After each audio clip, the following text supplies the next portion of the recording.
Welcome to The Explainer, where we break down the big ideas behind the headlines.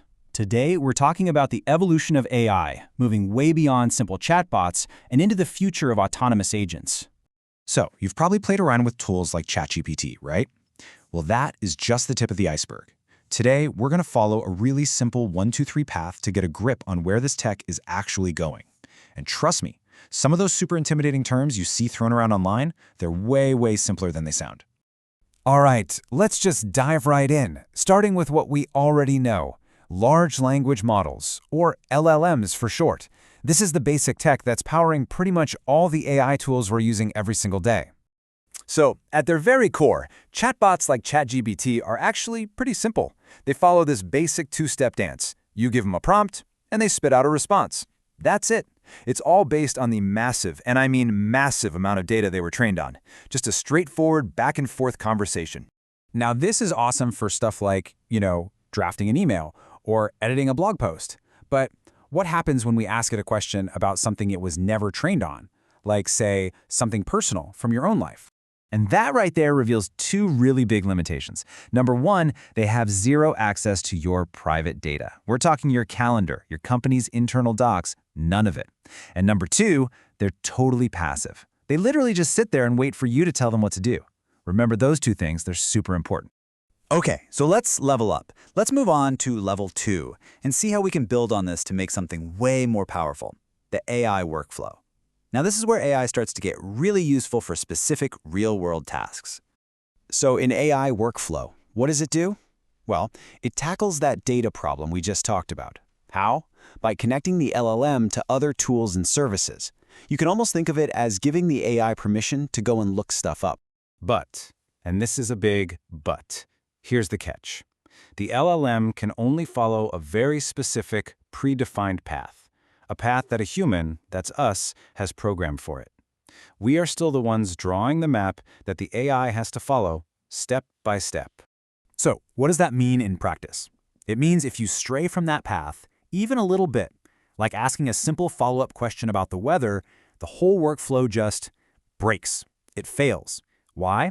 Because it wasn't designed for that specific query, so it has no idea what to do. That path is super rigid.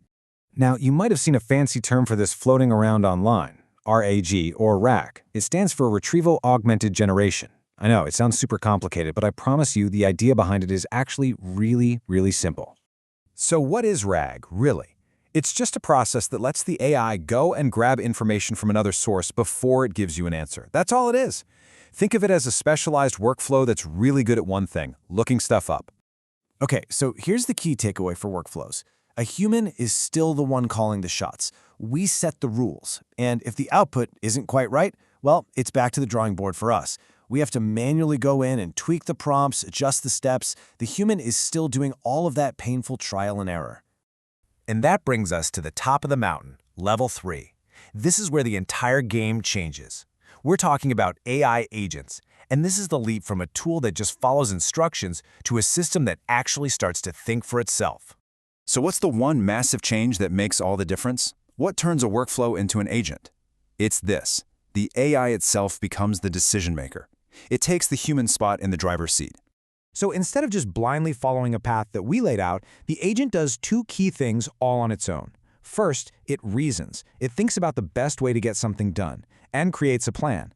And second, it acts. It actually uses tools to execute that plan. And this powerful 1-2 punch of reasoning and acting is so fundamental, it actually forms the basis of a really common framework for building these agents. It's called, wait for it, react. Get it? Reason plus act? See? Not so scary once you break it down. Okay, but here's where it gets really cool. An agent can also iterate autonomously. Remember how with the workflow, we had to go back and fix everything? Well, an agent can critique its own work, find the flaws, and improve it. It just keeps repeating that loop over and over and over until the goal is met. And the best part? No human intervention required at all. All right, let's put all the pieces together and look at the big picture of this evolution. Because when you see these 3 levels side by side, the progression just clicks. It becomes crystal clear. This really boils it all down, doesn't it? The core difference, the big idea, is all about one thing. Who is making the decisions? At level 1 and level 2, it's the human. We're in charge. But at level 3, the LLM takes over. It becomes the decision maker. And that is the quantum leap. Getting this distinction is absolutely crucial because it marks the shift from an AI that's basically a passive tool we command to an autonomous partner that can actually achieve goals all by itself. And that, of course, leaves us with one final and pretty fascinating question to think about for the future.